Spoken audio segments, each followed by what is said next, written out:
आज का नया शब्द है केमिस्ट्री, जिसकी पूरी दुनिया में चर्चा हो रही है। और आपने भी देखा होगा कि जब दोस्ती की बात आती है तो दोस्ती में बॉडी लैंग्वेज बहुत जरूरी होती है और बॉडी लैंग्वेज देखकर पता चलता है कि दो लोगों के बीच कैसी केमिस्ट्री है।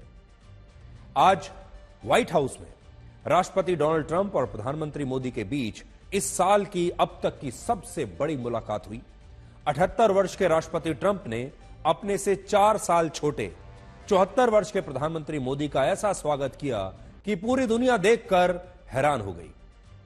इस मुलाकात में दुनिया ने दोस्ती की वो केमिस्ट्री देखी जिसमें सम्मान भी था, भरोसा भी था, अपनापन भी था और सहजता भी थी। जिस तरह से दो पक्के दोस्त एक लंबे अरसे के बाद एक दूसरे से मिलते हुए कहते हैं कि मैंने आपको बहुत याद किया और वो अपनी दोस्ती को कभी भूलते नहीं, बिल्कुल ठीक वैसे ही आज जब राष्ट्रपति ट्रंप ने 5 वर्षों के बाद प्रधानमंत्री मोदी को गले लगाया तो उनके पहले शब्द भी यही थे कि मेरे दोस्त, हमने आपको बहुत मिस किया। अंग्रेजी में उन्होंने कहा we missed you a lot. और इस पर प्रधानमंत्री मोदी ने भी कहा कि आपसे दोबारा मिलकर बहुत अच्छा लगा। दोनों नेताओं की आखिरी मुलाकात 5 साल पहले फरवरी 2020 में हुई थी, जब राष्ट्रपति ट्रंप भारत आए थे और अहमदाबाद के नरेंद्र मोदी स्टेडियम में उन्होंने नमस्ते ट्रंप रैली को संबोधित किया था। और इन तस्वीरों को देखकर ऐसा लग रहा था कि यह मुलाकात ठीक उस कार्यक्रम के बाद हो रही है और अभी 5 साल बीते ही नहीं है। तो जो पुराने दोस्त होते हैं, पक्के दोस्त होते हैं, चाहे वो एक लंबे अंतराल के बाद भी मिलें, वो ऐसे मिलते हैं जैसे कल की बात हो, जैसे इतना लंबा समय बीच में आया ही नहीं है। एक दूसरे का अभिवादन करने के बाद राष्ट्रपति ट्रंप ने प्रधानमंत्री मोदी का परिचय अपनी नई टीम से करवाया। कहा कि मिलिए मेरी नई टीम से। इसके बाद वो उन्हें उस हॉल में लेकर गए जहां व्हाइट हाउस में आने वाले सभी अतिथियों को अपने अनुभव एक डायरी में लिखने होते हैं। खास बात यह है कि जिस कुर्सी पर प्रधानमंत्री मोदी को बैठना था, उस कुर्सी को राष्ट्रपति ट्रंप ने खुद बहुत सम्मानपूर्वक तरीके से प्रधानमंत्री मोदी के लिए पीछे खींचा और इसके बाद प्रधानमंत्री मोदी ने इस कुर्सी पर बैठकर अपने अनुभव इस डायरी में लिखे। और जब वो ऐसा कर रहे थे तब राष्ट्रपति ट्रंप लगातार उनकी कुर्सी पकड़कर उनके पीछे खड़े हुए थे। शायद ये भी देख रहे थे कि प्रधानमंत्री मोदी आखिर इसमें लिख क्या रहे हैं। लेकिन देखिए, बड़ी खूबसूरत तस्वीर है ये, जहां आपको एक दूसरे के प्रति सम्मान नजर आएगा, दोस्ती नजर आएगी। और अगर आपके घर कोई मेहमान आता है तो शायद आप भी अपने दोस्त के साथ, अपने मेहमान के साथ ऐसा ही करते होंगे जैसा राष्ट्रपति ट्रंप ने प्रधानमंत्री मोदी के साथ किया, पूरा सम्मान। इसके बाद जब प्रधानमंत्री मोदी अपनी कुर्सी से खड़े हुए तब फिर से राष्ट्रपति ट्रंप ने अपना आभार जताते हुए उनकी कुर्सी को वैसे ही सम्मानपूर्वक पीछे खींचा और दोनों नेताओं के बीच इसके बाद द्विपक्षीय बातचीत शुरू हुई। आज मैंने बातें तो आपको बहुत सारी बताई, लेकिन आपको जो अनुभव है वो तभी आएगा जब खुद आप इन तस्वीरों को देखेंगे। तो पहले आप ये सारी तस्वीरें देखिए और अनुभव कीजिए जैसे आप सब खुद इस समय व्हाइट हाउस में ही हैं।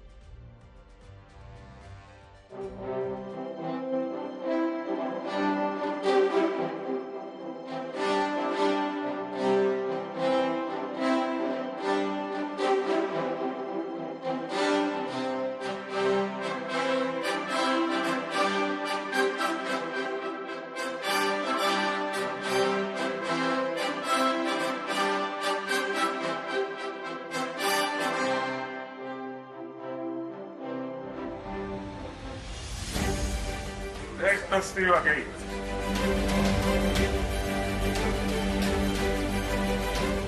We missed you. We missed you a lot. Here's some of our friends.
We missed you. We missed you a lot. We missed you. We missed you a lot. We missed you. We missed you a lot. We missed you. We missed you a lot. We missed you. We missed you a lot. ये कहा Donald Trump ने प्रधानमंत्री मोदी को। सोचिए, ये हमारे देश का कितना बड़ा सम्मान है। और आज इन तस्वीरों को देखकर हमारे देश के विपक्षी नेता फिर भी शायद बहुत दुखी हो रहे होंगे। 20 जनवरी को जब डोनाल्ड ट्रंप ने राष्ट्रपति पद की शपथ ली, तब हमारे देश के कई विपक्षी नेताओं ने कहा कि अगर प्रधानमंत्री मोदी राष्ट्रपति ट्रंप के इतने ही पक्के दोस्त हैं, तो उन्होंने प्रधानमंत्री मोदी को अपने शपथ ग्रहण समारोह में बुलाया क्यों नहीं, न्योता क्यों नहीं भेजा। और हमारे देश के विपक्षी नेताओं ने एक नई कहानी गढ़ी और कहा कि अब यह दोस्ती वैसी नहीं रही जैसे पहले हुआ करती थी। इस बार डोनाल्ड ट्रंप बदल चुके हैं और अब प्रधानमंत्री मोदी और उनकी दोस्ती में वैसी बात नहीं है, अब ये वैसी पक्की दोस्ती नहीं है और इस बार डोनाल्ड ट्रंप का एक नया ही रूप देखने को मिलेगा। उस समय इस मुद्दे पर बड़ी राजनीति हुई हमारे देश में, लेकिन आज जब ये तस्वीरें आ रही हैं तो ये सारे विपक्षी नेता चुप हो गए हैं। सोचिए, हमारे देश की राजनीति भी कैसी है कि सिर्फ मोदी विरोध के कारण बहुत सारे नेताओं को भारत का यह सम्मान भी शायद अच्छा नहीं लग रहा, क्योंकि इन तस्वीरों में उन्हें प्रधानमंत्री मोदी दिख रहे हैं, इसलिए वो इस सम्मान को भी एक्नॉलेज नहीं करना चाहते। इजराइल, जापान और जॉर्डन के बाद भारत के प्रधानमंत्री मोदी दुनिया के चौथे ऐसे नेता हैं जिन्होंने राष्ट्रपति ट्रंप के दूसरे कार्यकाल में 1 महीने के अंदर ही उनसे सबसे पहले मुलाकात की है। और इस मुलाकात के 2 बड़े पॉइंट्स थे, एक था दोस्ती का और दूसरा था डिप्लोमेसी का। आप ये भी कह सकते हैं दोस्ती भी है और डील भी है, दोस्ती भी है, व्यापार भी है। और जैसा हमने आपको शुरू में कहा कि दोस्ती तो रहेगी, लेकिन दोनों को यह भी पता है कि धंधा ही सबसे बड़ा धर्म होता है और दोस्ती के साथ, प्यार के साथ व्यापार भी बहुत जरूरी है। वर्ष 2021 में राष्ट्रपति ट्रंप ने अपने पहले कार्यकाल पर एक पुस्तक लिखी थी जिसका नाम है आवर जर्नी टुगेदर। आज उन्होंने इस पुस्तक की एक कॉपी प्रधानमंत्री मोदी को भेंट की, जिसके पहले पन्ने पर राष्ट्रपति डोनाल्ड ट्रंप ने लिखा, mister prime minister, you are great. और इसकी तस्वीरें आज आप अपनी स्क्रीन पर देख सकते हैं। यह देखिए, इस तरह का एक नोट लिखकर राष्ट्रपति ट्रंप ने प्रधानमंत्री मोदी को दिया है। और इस पुस्तक में राष्ट्रपति ट्रंप ने बहुत सारी तस्वीरें हैं इसमें प्रधानमंत्री मोदी और राष्ट्रपति ट्रंप के बीच की। और आज राष्ट्रपति ट्रंप ने यह भी बताया कि वर्ष 2019 में जब अमेरिका के ह्यूस्टन में हाउडी मोदी का कार्यक्रम हुआ था और वर्ष 2020 में जब अहमदाबाद के नरेंद्र मोदी स्टेडियम में नमस्ते ट्रंप नाम का कार्यक्रम हुआ, उस समय के अनुभवों और तस्वीरों को भी उन्होंने अपनी इस पुस्तक में छापा है। और आज जब वो ये पुस्तक प्रधानमंत्री मोदी को भेंट कर रहे थे, तब उन्होंने मीडिया को भी अपनी इस किताब के बारे में बताया। और इस किताब में एक अच्छा खासा अंश भारत की तस्वीरों के बारे में है, भारत यात्रा के बारे में है और प्रधानमंत्री मोदी के साथ उनकी तस्वीरें भी इस पुस्तक में हैं। देखिए आप।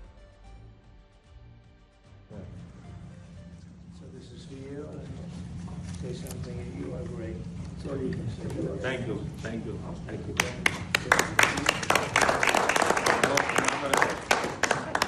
Thank you. So this is for you. Say something and you are great. That's all you can say. Thank you. Thank you. Thank you.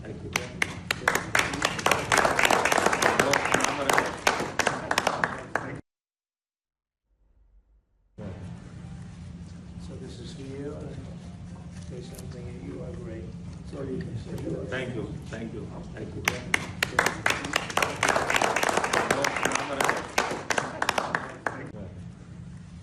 So this is for you. Say something and you are great. That's all you can say. Thank you. Thank you. Thank you.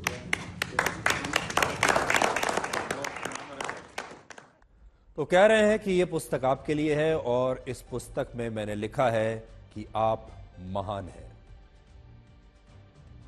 और ये पुस्तक के पहले पन्ने पर ही उन्होंने अपने autograph के साथ प्रधानमंत्री मोदी को ये लिख कर दिया है कि mister prime minister, you are great.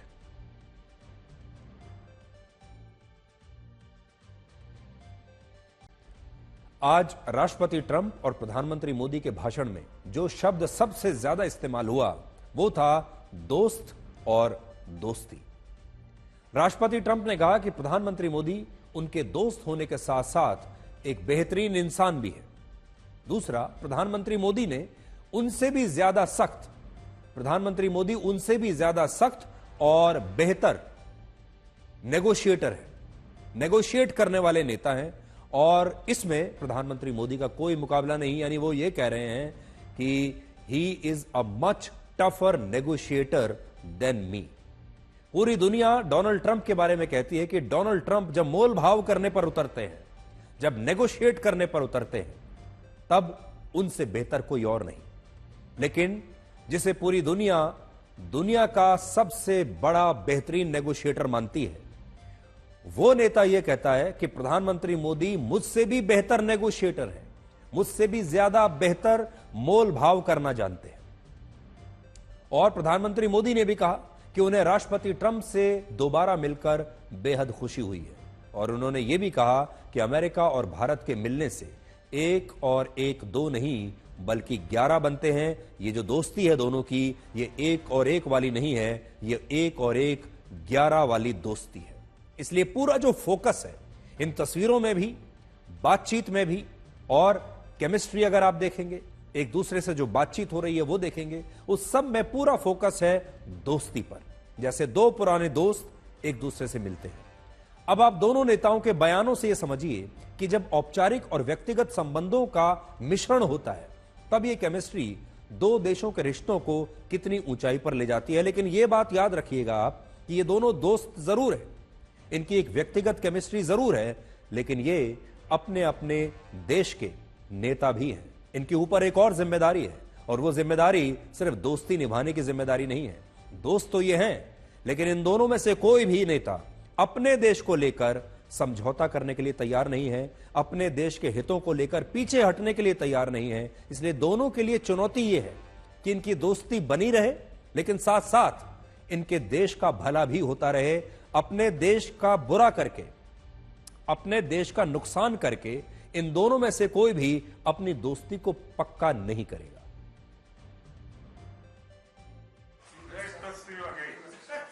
We missed you.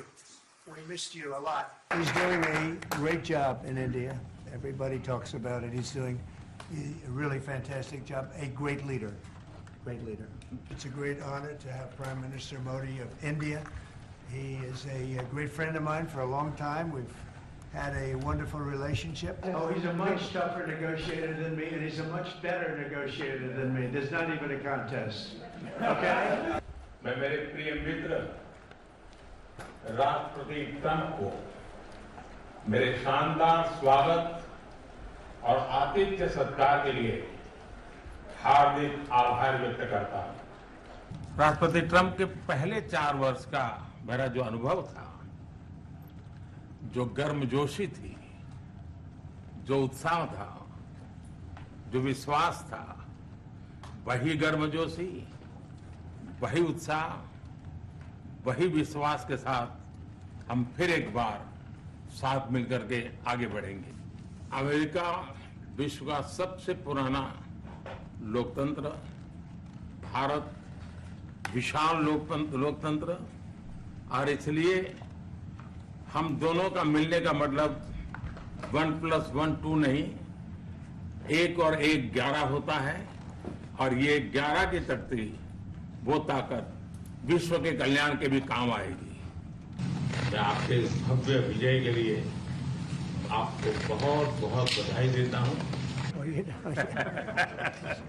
You're smart. It's really an honor to see you, and you have been my friend for a long time, and congratulations on having done a great job. Thank you. Thank you very much.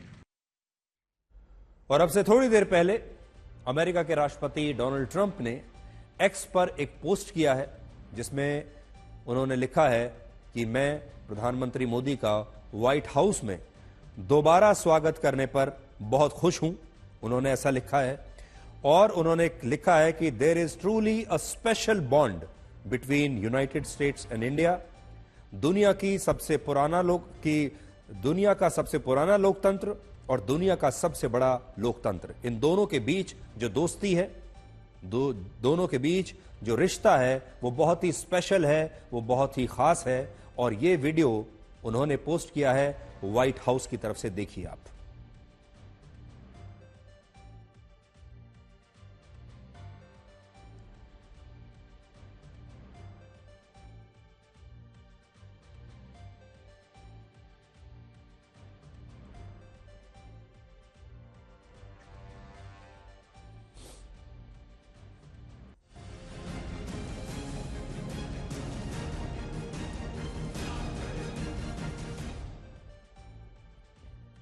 तो ये जो मुलाकात आपने देखी, अब इस मुलाकात में क्या हुआ ये समझिए। इस मुलाकात के केंद्र में आज 5T थे, 5T।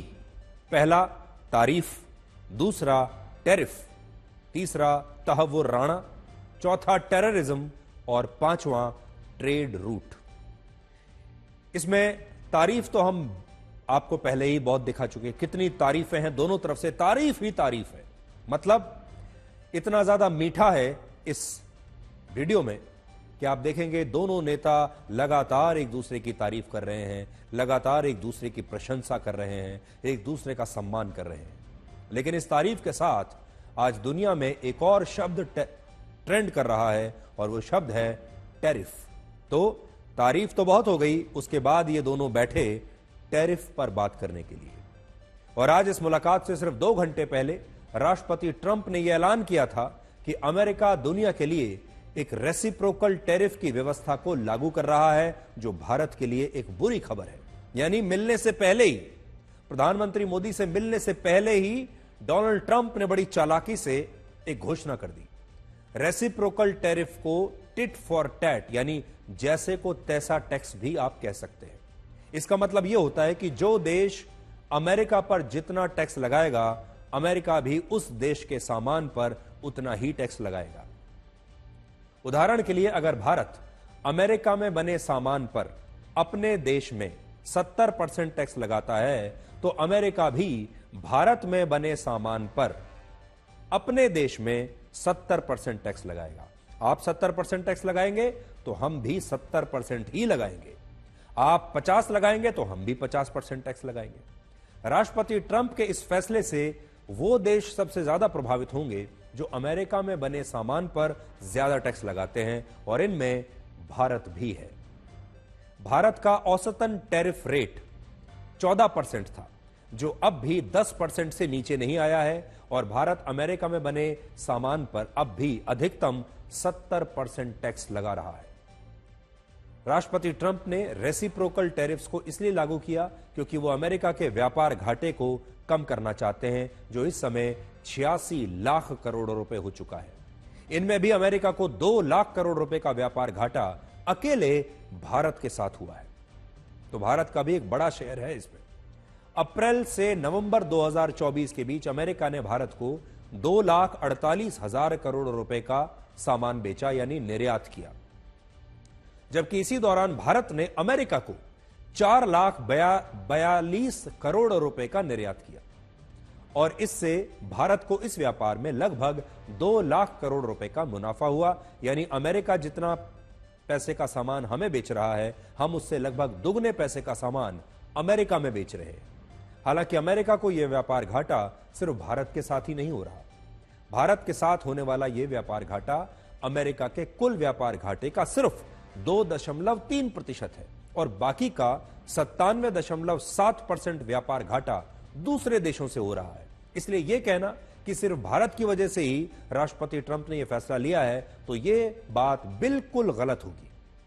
राष्ट्रपति ट्रंप ने यह फैसला सभी देशों के लिए बराबरी से लागू किया है, और इसे सिर्फ एक देश के खिलाफ नहीं माना जा सकता। लेकिन यह बात भी है कि उन्होंने अपना एक फैसला लिया, एक नीति बनाई जो पूरी दुनिया में हर देश पर लागू होगी, और उस लिस्ट में भारत भी अपवाद नहीं है। यानी अगर वो बहुत पक्के दोस्त होते तो भारत को एक अपवाद के तौर पर भी देख सकते थे, भारत को कुछ डिस्काउंट दे सकते थे, लेकिन उन्होंने एक पॉलिसी बनाई जो यूनिफॉर्म पॉलिसी है, जो हर देश पर बराबरी से लागू होगी, जिसमें वो बहुत फेयर दिखना चाहते हैं, सबके साथ न्याय करना चाहते हैं, और उसमें भारत भी है। अब भारत के लिए चुनौती है कि इस फैसले से अमेरिका में निर्यात होने वाले भारतीय सामान अब महंगे हो जाएंगे और इससे भारतीय कंपनियों को बड़े नुकसान होने की आशंका है, क्योंकि जैसे ही एक सामान अगर भारत का 100 रुपए में वहां बिक रहा है तो अब उसकी जो कीमत है वो 150 रुपए हो जाएगी, और जैसे ही वो सामान महंगा होगा उसकी बिक्री पर असर पड़ेगा, और बिक्री पर असर पड़ेगा तो इसका मतलब वो जो कंपनी है उस पर भी इसका असर पड़ेगा और भारत पर भी असर पड़ेगा। और इसलिए अब बड़ा सवाल यह है कि क्या भारत अमेरिका की कंपनियों के लिए टैरिफ की दरों को अब और कम करेगा, और अगर भारत ने ऐसा किया तो सरकार अमेरिका के उत्पादों से भारत की लोकल इंडस्ट्री को कैसे बचाएगी।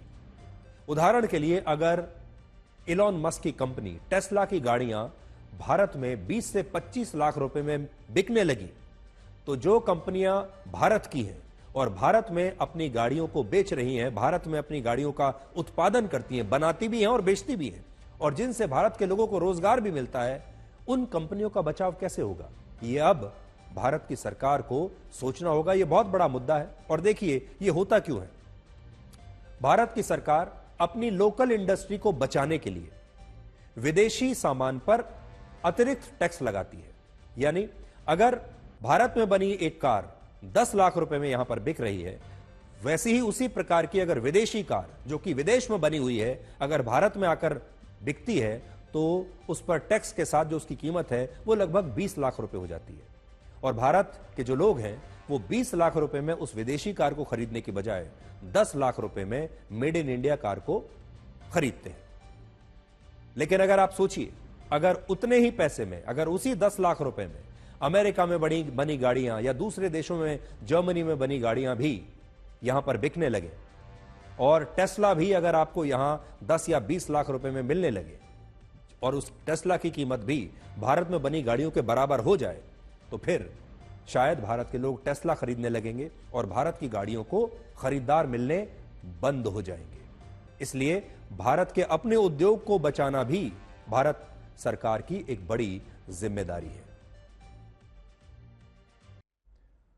तो इस मुलाकात में टैरिफ के बारे में तो बात हुई, लेकिन साथ ही आतंकवादी तहव्वुर राणा पर भी एक बड़ा फैसला हो गया, और अमेरिका ने इस आतंकवादी को अब भारत को सौंपने पर अपनी सहमति जता दी है। तहव्वुर राणा, आपको याद होगा, पाकिस्तान की सेना का वही मिलिट्री डॉक्टर है जिसने आज से 17 वर्ष पहले मुंबई के 26/11 हमले की साजिश रची थी, और 17 साल से भारत को इस आतंकवादी की तलाश है। और अमेरिका ने इसे आज से 16 साल पहले वर्ष 2009 में गिरफ्तार किया था। यानी इस फैसले पर तालियां जो बजाई जा रही हैं वो तो ठीक है, अच्छी बात है, लेकिन हमें यह भी देखना होगा कि अमेरिका ने इस आतंकवादी को भारत को सौंपने में 16 साल लगा दिए। अब आप ये देखिए कि 16 साल के बाद इस आतंकवादी को जब हम ले भी आएंगे तो हमें क्या बताएगा। बड़ी बात यह है, अजमल कसाब के बाद तहव्वुर राणा दूसरा आतंकवादी होगा जिसे हमारे देश की अदालतें 26/11 के हमले के लिए सजा दे पाएंगी। आज राष्ट्रपति ट्रंप ने इसकी घोषणा करते हुए कहा कि अमेरिका और भारत इस्लामिक आतंकवाद के खिलाफ मिलकर पूरी ताकत से लड़ेंगे। Today, I'm pleased to announce that my administration has approved the extradition of one of the plotters and one of the very evil people of the world, and having to do with the horrific 2008 Mumbai terrorist attack, to face justice in India. So he's going to be going back to India to face justice. आतंकवाद के उन्मूलन के लिए ठोस कार्रवाई आवश्यक है, और मैं राष्ट्रपति जी का आभारी हूं। उन्होंने 2008 के जिसने भारत में नरसंहार किया, उस मुजरिम को अब भारत के हवाले करने का निर्णय किया। भारत की अदालतें उचित कार्रवाई करेंगी।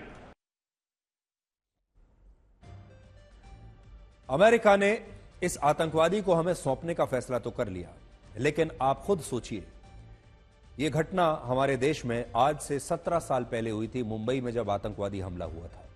17 साल के बाद यह आतंकवादी हमें मिलेगा, हमारी सुरक्षा एजेंसियां इससे पूछताछ करेंगी, हमारी अदालतें इस पर मुकदमा चलाएंगी। मुकदमा चलने में और 5-10 साल लग जाएंगे, तब तक 17 साल के बाद शायद 27 साल बीत चुके हों। और आज अगर इससे पूछताछ भी होती है, कुछ जानकारी भी इससे अगर हम ले पाएंगे, तो वो जानकारी हमारे किस काम की होगी, क्योंकि 17 साल में तो सब कुछ बदल चुका है, बहुत पानी बह चुका है। ये अगर किसी का नाम भी लेगा अपने साथ, हो सकता है उनमें से न जाने कितने लोग तो आज इस दुनिया में भी नहीं होंगे।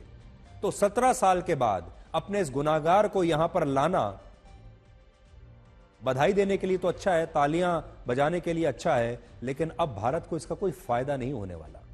यह भी बात उतनी ही सही है। और अमेरिका को अपनी गिरेबान में भी झांकना होगा कि अमेरिका ने इस आतंकवादी को हमें सौंपने में 16 साल कैसे लगा दिए। और अब यह आ तो जाएगा, पर असल में यह हमारे किसी काम का नहीं। आज वैसे भी वैलेंटाइंस डे है, और वैलेंटाइंस डे पर आप सोच सकते हैं कि यह राष्ट्रपति ट्रंप का भारत को शायद सबसे बड़ा गिफ्ट का ऑफर है जो वो आज के दिन भारत को देना चाहते हैं। राष्ट्रपति ट्रंप ने कहा है कि वो भारत को अमेरिका का सबसे आधुनिक और सबसे खतरनाक लड़ाकू विमान देना चाहते हैं, जिसे F-35 फाइटर जेट कहते हैं। और ये 5th जनरेशन यानी 5वीं पीढ़ी का लड़ाकू विमान है, 5th जनरेशन फाइटर जेट है। इस समय भारत के पूरे बेड़े में 5th जनरेशन का एक भी फाइटर जेट नहीं है, हमारे पास है ही नहीं। और हमने फ्रांस से जो राफेल लड़ाकू विमान खरीदे थे, वो भी 4.5 जनरेशन के हैं, 5th जनरेशन के नहीं है। दुनिया ऐसे विमानों को स्टेल्थ फाइटर जेट्स भी कहती है, जो 2 वजहों से बहुत खास होते हैं। और ये जो F-35 है, ये एक स्टेल्थ फाइटर जेट है। अब आप सोचेंगे ये स्टेल्थ क्या होता है, तो अब आपको बताते हैं कि स्टेल्थ किस फीचर को कहते हैं। ये दुश्मन देशों के रडार से बचने में सक्षम होते हैं। तो बड़ी बात यह होती है कि जब फाइटर जेट दुश्मन देश की सीमा के अंदर प्रवेश कर जाते हैं, तो उनकी रडार इन लड़ाकू विमानों को पकड़ लेती है और इन पर हमला करती है, इन्हें मार भी गिरा सकती है। बड़ी चुनौती यह होती है कि आप दुश्मन देश की सीमा में गए, लेकिन रडार उस फाइटर जेट को पकड़ ना पाए। और ये जो स्टेल्थ टेक्नोलॉजी है, ये इन्हें सक्षम बनाती है कि अगर ये दुश्मन देश की सीमा में प्रवेश भी कर गए, तो रडार इन्हें पकड़ नहीं पाता। और ये इसलिए एक बहुत ही निर्णायक टेक्नोलॉजी होती है, इसीलिए इसे स्टेल्थ एयरक्राफ्ट कहते हैं। और दूसरा, इस तरह के जो विमान होते हैं, जो स्टेल्थ फाइटर जेट्स होते हैं, वो चोरी छिपे हमला करने के लिए इस्तेमाल किए जाते हैं। जैसे आपको याद होगा, भारत ने पाकिस्तान पर एक हमला किया था अपनी एयरफोर्स के जरिए। उस तरह के जो ऑपरेशंस होते हैं, उसमें ऐसे स्टेल्थ फाइटर जेट्स बहुत काम आते हैं। और इन्हें इस तरीके से डिजाइन किया जाता है जिससे इनकी ध्वनि या इनका शोर बहुत कम हो जाता है। और इसके कारण डिफेंस सिस्टम भी ऐसे फाइटर जेट्स को तमाम तरह के जो रेडार हैं और जो दूसरे जो चीजें हैं जो ऐसे फाइटर जेट्स को पकड़ सकती हैं, वो भी इन्हें पकड़ने में नाकाम हो जाते हैं। इस समय भारत के पास जो सबसे आधुनिक फाइटर जेट है, वो है रफाल। लेकिन रफाल में भी ये स्टेल्थ टेक्नोलॉजी नहीं है। दुनिया में सिर्फ 3 ही देश ऐसे हैं जो इस स्टेल्थ टेक्नोलॉजी के लड़ाकू विमानों को अभी तक बना पाए हैं।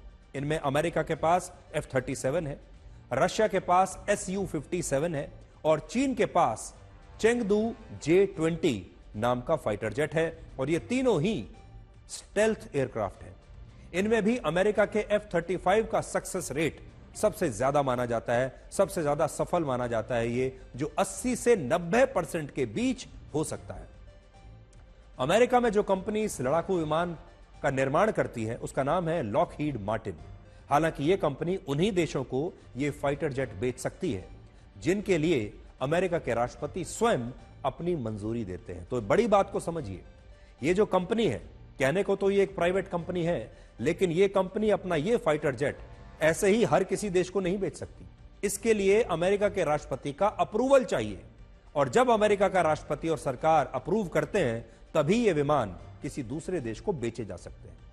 अमेरिका की अब तक की नीति यह थी कि वो इन लड़ाकू विमानों को ज्यादातर नेटो देशों को ही बेचता था, और नेटो आप जानते हैं वो सैन्य संगठन है जिसमें शामिल सभी देश एक दूसरे की सुरक्षा के लिए प्रतिबद्ध हैं।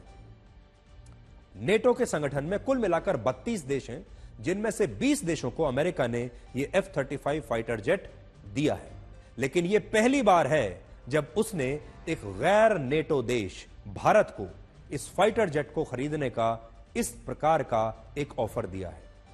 कुछ समय पहले नेटो का सदस्य देश तुर्की भी अमेरिका से इस F-35 लड़ाकू विमान को खरीदना चाहता था, लेकिन जब तुर्की ने रशिया के साथ S-400 एयर डिफेंस सिस्टम को खरीदने की डील कर ली, तो अमेरिका ने उसे F-35 बेचने से इनकार कर दिया। तो यह भी आप देखिए, अगर कोई देश रशिया से S-400 जैसा डिफेंस सिस्टम खरीद रहा है तो फिर अमेरिका उसे F-35 नहीं बेचता।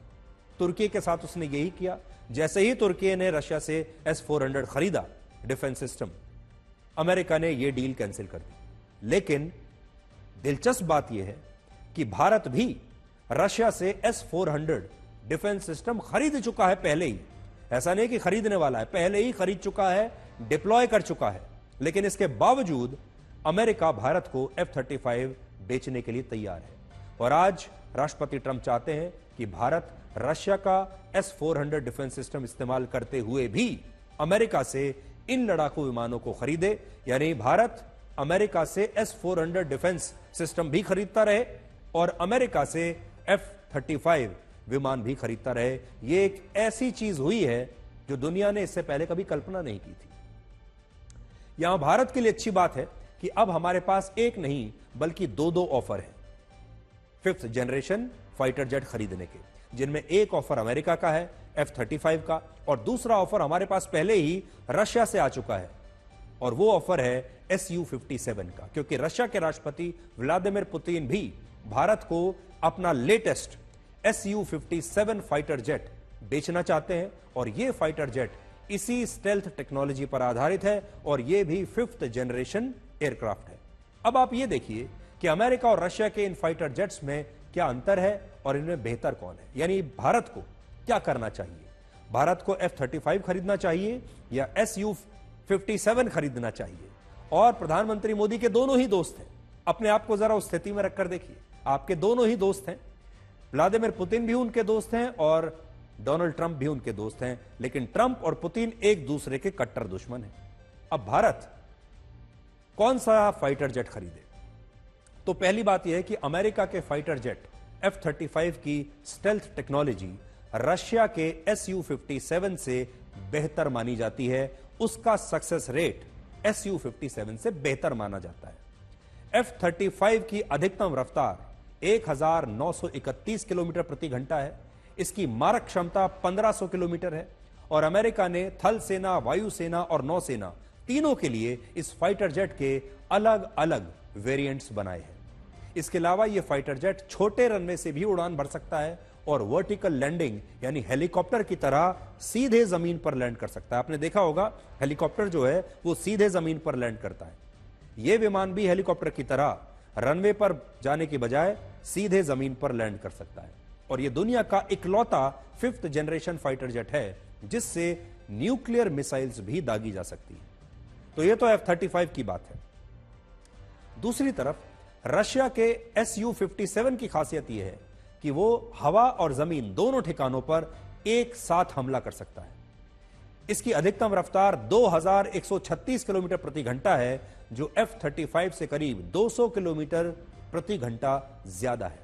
इसकी मारक क्षमता भी 1900 किलोमीटर है, जो F-35 से ज्यादा है, और यह आर्टिफिशियल इंटेलिजेंस के एडवांस्ड सिस्टम से भी लैस है, जो युद्ध के दौरान हथियारों के इस्तेमाल का चयन अपने आप कर लेता है, और लड़ाई के समय कब और कौन सा हथियार चलाना है, इस्तेमाल करना है, ये AI इस विमान को बनाता है। यानी ये जो विमान है इसका सिस्टम आर्टिफिशियल इंटेलिजेंस का इस्तेमाल करता है।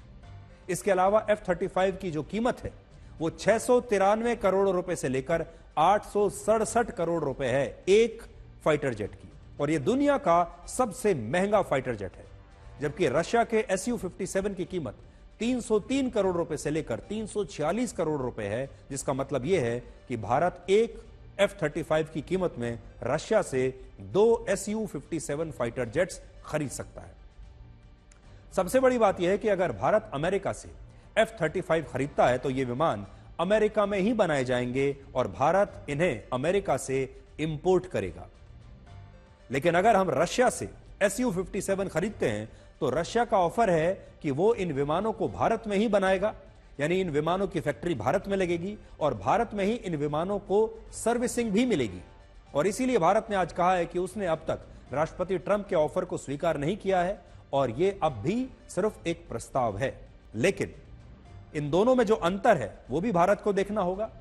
एक और बड़ा अंतर इन दोनों विमानों में यह है कि F-35 जो है वो सिंगल इंजन विमान है और Su-57 double engine fighter jet है और ये उसे कई युद्ध के क्षेत्रों में ज्यादा डिपेंडेबल बनाता है। एक और बड़ी बात यह है कि भारत की जो रिक्वायरमेंट है एक फाइटर जेट से को लेकर वो किस प्रकार की है। भारत अपनी रक्षा करना चाहता है या भारत अटैक करना चाहता है, यह भी एक जो है बड़ा सवाल है। F-35 को अगर आप देखेंगे तो F-35 इसलिए बनाया गया है ताकि वो दुश्मन के क्षेत्र में घुसकर वहां पर हमला कर सके, यानी ये एक हमलावर एयरक्राफ्ट है। और Su-57 इस प्रकार से बनाया गया है कि वो आत्मरक्षा कर सके, अपने किले की रक्षा कर सके और वो अपने ऊपर किसी भी हमलावर को नष्ट कर सके। तो दोनों का जो एक स्वभाव है उसे भी आपको यहां पर देखना होगा।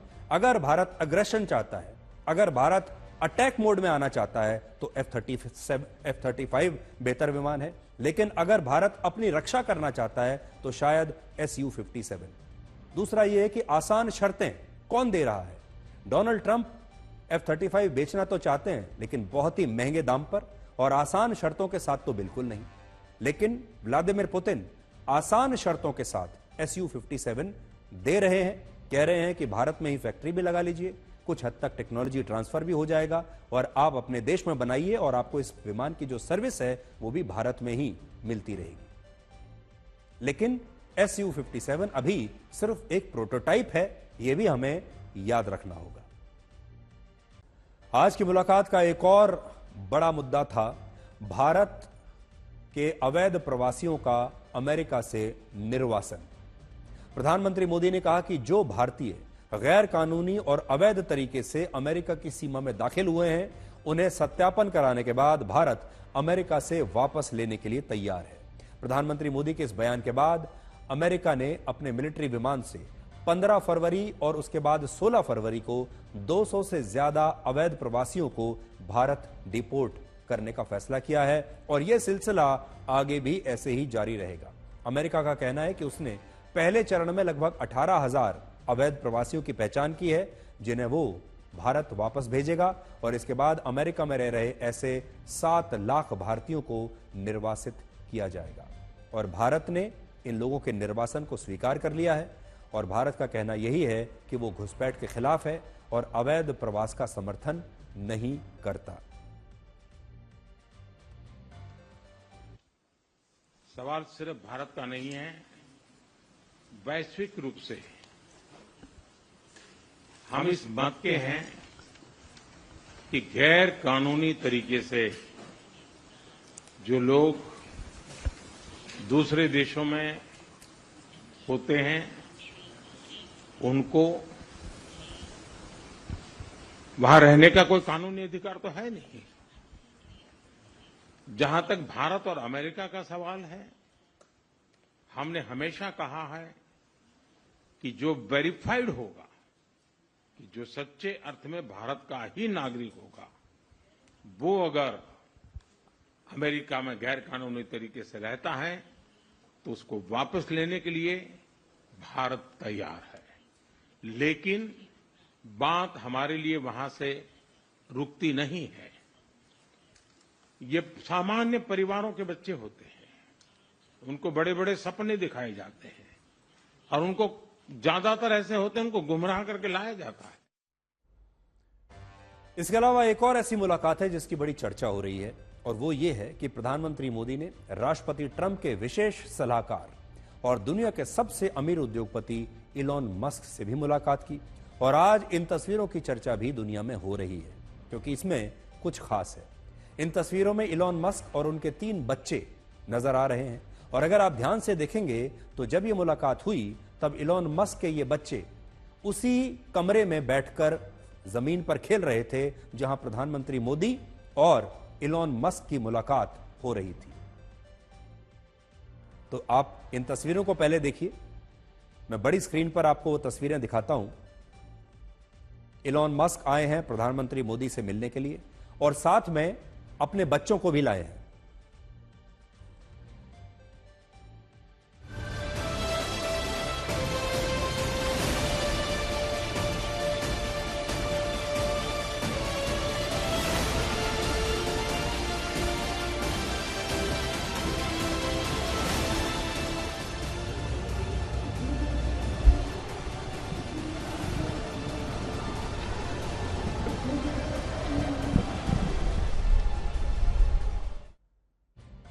तो इलॉन मस्क ने अब एक नई तरह की राजनीति शुरू की है। आप ये तो जानते हैं कि वो एक बहुत मशहूर और सफल उद्योगपति हैं, लेकिन अब वो राजनीति में भी आ गए हैं और राजनीति भी उनकी एक अलग किस्म की है।